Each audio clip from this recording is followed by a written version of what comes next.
Please subscribe our YouTube channel and press bell icon. Thank you.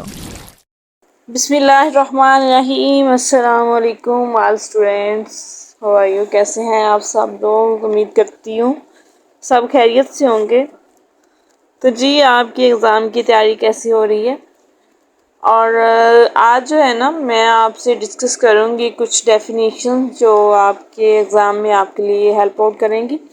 और इंशाल्लाह जो है नेक्स्ट मैं आपसे जो है वो पास्ट पेपर्स जो हैं वो भी शेयर करूँगी, वो भी आपके लिए काफ़ी हेल्प आउट करेंगे। और इम्पोर्टेंट डेफिनेशन भी साथ साथ शेयर करेंगे, कुछ जो इम्पोर्टेंट चीज़ें और डाटा कलेक्ट करके आपसे शेयर करेंगे, ताकि जो है ना आपके एग्ज़ाम की तैयारी अच्छी हो जाए। तो आज के टॉपिक की तरफ चलते हैं बगैर टाइम वेस्ट किए। तो स्टार्ट करते हैं। आज का हमारा टॉपिक है इम्पोर्टेंट डेफिनेशंस, और पॉइंट नंबर 1 पे है एंटीनेटल केयर। एंटीनेटल क्या चीज़ होती है कि बिफोर बर्थ केयर। इसमें ये बताया जाता है कि जो है एक वुमेन प्रेग्नेंट होती है और बच्चा पैदा करने से पहले की केयर कैसे करते हैं, तो वो डिटेल से पढ़ते हैं हम। केयर बिफोर बर्थ, हम केयर करते हैं बिफोर बर्थ, पैदाइश से पहले, कॉल्ड एंटीनेटल केयर। इसे हम क्या कहते हैं? एंटीनेटल केयर कहते हैं। It is the preventive branch of obstetrics. ये कौन सी ब्रांच है देखभाल की? ऑफ ऑब्स्टेटिक्स, जो गायनी के मतलब होती है, एंड प्रेगनेंसी के, एंड कंस्टिट्यूएंट्स सुपरविजन, और बशिंदों की जो है निगरानी में, ऑफ अ वुमेन की थ्रू आउट प्रेगनेंसी, किसके ज़रिए? प्रेगनेंसी के ज़रिए। टू इंश्योर, हम उन्हें यकीन दिलाते हैं, हेल्दी मदर जो है सेहतमंद एक जो है माँ और बच्चा दोनों की जो है सेहत को बहाल करते हैं। इसमें ये बताया गया है कि एंटीनेटल केयर क्या होती है कि हमने जो है पैदाइश से पहले बच्चे को देखना होता है, माँ को देखना होता है, उनकी केयर करनी होती है, और उनकी प्रेगनेंसी से मुतल्लक उनको यकीन दिलाना होता है उनकी हेल्थ के लिए और बच्चे की हेल्थ के लिए। क्लियर हो गया? आगे है हमारा पॉइंट अबॉर्शन। अब ये अबॉर्शन क्या होता है? Expulsion of the foetus. Expulsion किस चीज़ को निकाल देना बाहर, एक्सपेल कर, ऑफ द फीटस। फीटस वो जो हमारे यूट्रस में बेबी होता है, फीटस होता है। फ्रॉम द यूट्रस, यूट्रस से बिफोर, पहले 28 वीक्स ऑफ प्रेगनेंसी, जो 28 हफ्तों से पहले की प्रेगनेंसी होती है, उसे हम क्या कहते हैं? अबॉर्शन कहते हैं। अबॉर्शन किस चीज़ को कहते हैं? कि जो एक फीटस से एक्सपेल हो जाता है, बाहर निकल जाता है यूट्रस से। कब निकलता है? और 28 हफ्तों की प्रेगनेंसी में जो है फीटस बाहर निकल जाता है, उसे हम क्या कहते हैं? अबॉर्शन कहते हैं। अब जी नेक्स्ट पॉइंट है हमारा APH। APH क्या होता है? इसकी एब्रिविएशन क्या है? Antepartum haemorrhage. It is stand for antepartum haemorrhage.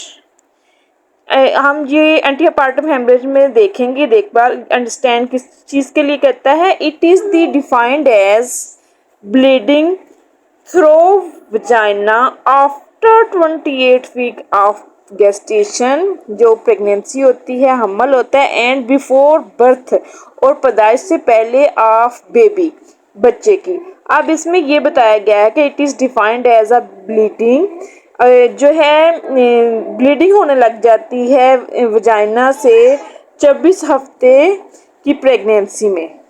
जो 24 हफ्ते की प्रेगनेंसी में ब्लीडिंग होने लग जाती है पैदाइश से पहले ही, बच्चे की पैदाइश से पहले ही, तो उसे हम क्या कहते हैं? APH, antepartum haemorrhage. तो ये रीज़न भी हो सकती है, प्लेसेंटा प्रीविया भी हो सकता है, जो है प्लेसेंटा जो है बाहर पहले आ सकता है, एडहेरेंट प्लेसेंटा भी हो सकता है। तो ये कई सारी वजूहात हो जाती हैं, तो इसकी वजह से ये जो है ना पहले वक्त से पहले ही बच्चे जो है वो डिलीवर हो जाता है। इसे हम क्या कहते हैं? Antepartum haemorrhage. ब्लीडिंग के ज़रिए जो है वो बेबी वेस्ट हो जाता है।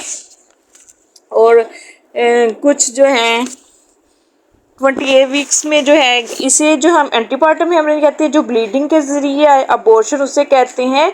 जो 28 वीक्स के बाद वाली जो बेबी जो है अबॉर्ट हो जाता है उसे हम अबॉर्शन कहते हैं। और जो ब्लीडिंग के ज़रिए जिससे बेबी जो है 24 हफ्ते में जो है ज़ाया हो जाता है उसे हम क्या कहते हैं, एंटीपार्टम हेमरेज। ब्लीडिंग के ज़रिए जो बेबी है वो through the vagina after 28 weeks of gestation and before birth of baby. बच्चे की पैदाइश से पहले जो बेबी है उसकी जो पैदाइश हो जाती है, बच्चे की पैदाइश से पहले जो है बेबी वो अबॉर्ट हो जाता है, निकल जाता है ब्लीडिंग के ज़रिए, उसे हम क्या कहते हैं, एंटीपार्टम हेमरेज कहते हैं। क्लियर हो गया। आगे है हमारा नेक्स्ट पॉइंट ARM।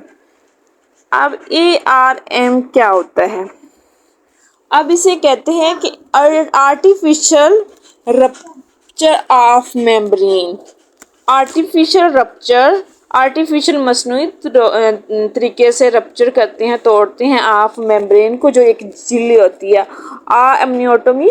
ये आर्टिफिशियल ARM इसका मतलब ये होता है कि जब हम एक जो है वुमेन वो लेबर पेन्स में है और हम जब देखते हैं कि जो है उसकी जो है सर्विक्स जो है डायलेट हो रही है, बेबी डिलीवर हो रहा है, तो बाज़ दफ़ा उसकी जो है पानी वाली थैली जो है वो नहीं फटती, तो हम उसे आर्टिफिशियल तरीके से भी रप्चर करा देते हैं। उसका भी एक मेथड सर्जिकल मेथड होता है और इंडक्शन देते हैं लेबर के ज़रिए में, और उसकी जो उसमें शामिल होता है लेबर में वो देखते हैं, और जो है it is the surgical method of induction of labour.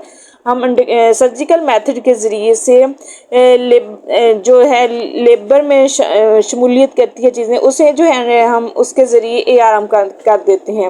वो कुछ चीज़ें होती हैं उसे ARM कर देते हैं। उसकी जो झिल्ली है ना, वो पानी वाली थैली जो जिसमें बेबी रह रहा होता है उसे आर्टिफिशियल रप्चर कर देते हैं, तोड़ देते हैं, जिससे पानी जो है आउट हो जाता है। तो इसे हम क्या कहते हैं, ARM। आगे नेक्स्ट पॉइंट है हमारा एटीट्यूड। एटीट्यूड देखेंगे दी relationship of different parts.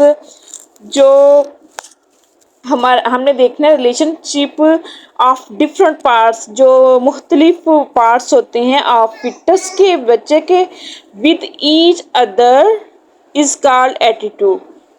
With each other एक दूसरे के साथ जो हैं होते हैं इज कॉल्ड एटीट्यूड। इसे हम अब इसमें ये बताया गया है कि रिलेशनशिप ऑफ डिफरेंट, इसमें जो तल्लुक होता है फिटस का मुख्तलिफ पार्ट्स के ज़रिए एक दूसरे के साथ जो कनेक्ट होता है उसे हम क्या कहते हैं, एटीट्यूड कहते हैं। क्लियर हो गया।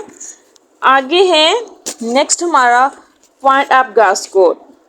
अब इसमें हम देखते हैं जब एक बेबी जो है डिलीवर हो चुका होता है उसे 1 से 5 मिनट में हमने वो चीज़ें जो है ऑब्ज़र्व करनी होती हैं, नोट करनी होती हैं। उसके कुछ इसकी डिटेल्स भी है काफ़ी, लेकिन मैं थोड़ा मुझसे बताती हूँ कि हमने उसके पॉइंट्स में नोट करने होते हैं, उसको स्कोर भी देना होता है कि 0 मिनट में कितना है, 2 मिनट में कितने हैं, ये चीज़ें सारी ऑब्ज़र्व करनी होती हैं, नोट करनी होती हैं। तो शॉर्टली मैं ये आपसे डिस्कस करती हूँ कि Apgar score is a method of assessment. Apgar score क्या होता है, कौन सा तरीका होता है, हमने असेस करना होता है, उसे जो है उसकी तशखीस करनी होती है of status of oxygenation and wellbeing, उसे देखना होता है ऑफ न्यूबॉर्न को एट बर्थ, जब उसकी पैदाइश हो चुकी होती है, इन विच जिसे हम देख सकते हैं। अब ए का मतलब क्या होता है, ए का मतलब होता है अपीयरेंस, जो उसकी ज़ाहरी शक्ल होती है वो देखनी होती है। उसका कलर ऑफ बॉडी देखना होता है कि उसकी जो बॉडी का कलर है वो पिंक है, आया वो ब्लू तो नहीं है, ब्लू हो तो उसको ऑक्सीजन की कमी होती है, तो उसे फिर वो ऑक्सीजन जो है ऑक्सीजन की देनी होती है। उसके कलर्स को ऑब्ज़र्व करना होता है कि कौन सा कलर है उसका, येलो तो नहीं है, या उसे वो हमने सारा ऑब्ज़र्व करना होता है उसका बॉडी कलर। अगर तो वो पिंक है इट्स मीन बेबी ठीक है, अगर ब्लू है या येलो है या कुछ और, वो फिर वो हमने देखना होता है, उसको हमने फिर 0 स्कोर देना होता है। आगे है पी से क्या है जी, हमारा पल्स, उसकी पल्स देखनी होती है, हार्ट रेट चेक करना होता है कि उसकी हार्ट रेट ठीक है। अब जो है 120 से 160 जो हार्ट रेट होता है बच्चों में, वो जो है नॉर्मल होता है, तो इसके अकॉर्डिंगली हमने उसका हार्ट रेट देखना होता है। 100 भी होता है, 120 160 से नॉर्मल होता है। आगे ग्रेमस देखना है हमने उसका कि उसकी रिफ्लेक्शन ठीक है, रिस्पॉन्स टू स्टिमुलाई के वो जो है क्राई कर रहा है। हम एक ट्यूब डालते हैं उसकी नोज़ के ज़रिए, उससे अगर वो बच्चा क्राई करे तो उससे जो है छींक आ जाए या कफ आ जाए या क्राई करे, इट्स मीन कि वो जो है वो ठीक है। आगे उसकी एक्टिविटी देखनी होती है, मसल्स टोन्स उसके चेक करने होते हैं कि आया कि उसके मसल्स टोन ठीक है, उसकी रिफ्लेक्शन ठीक है, वो बॉडी है उसकी जो ठीक है, पार्ट उसका जो है हमने चेक करना होता है, उसकी एक्टिविटी देखनी होती है। और लास्ट पे हमारा रिस्पिरेशन देखनी होती है, उसकी रिस्पिरेशन की एफर्ट देखनी कि वो सांस ठीक ले रहा है, अच्छे से वो काम कर रहा है, उसकी सांस का जो है ना 5 मिनट के हिसाब से हमने मुआयना करना होता है कि आया उसकी जो है रिस्पिरेशन ठीक है। ये सारी चीज़ें जो है हमने कलेक्ट करके उसका आपका स्कोर जो है निकालना होता है। ओके, क्लियर हो गया। तो उम्मीद करती हूँ कि जो आज का टॉपिक है आपने इससे काफ़ी कुछ जो है सीखा होगा। तो इंशाल्लाह कोशिश करूँगी कि नेक्स्ट जो है मैं नेक्स्ट जल्दी अपलोड करूँ। तो प्लीज़ बच्चे आपने जो है अपना फीडबैक लाजमी देना है, कमेंट्स भी करना है, लाइक भी करना है और शेयर भी करना है और सब्सक्राइब भी करना है मेरे चैनल को। ओके बेटा, आज के लिए इतना ही। टेक केयर, अल्लाह हाफिज़।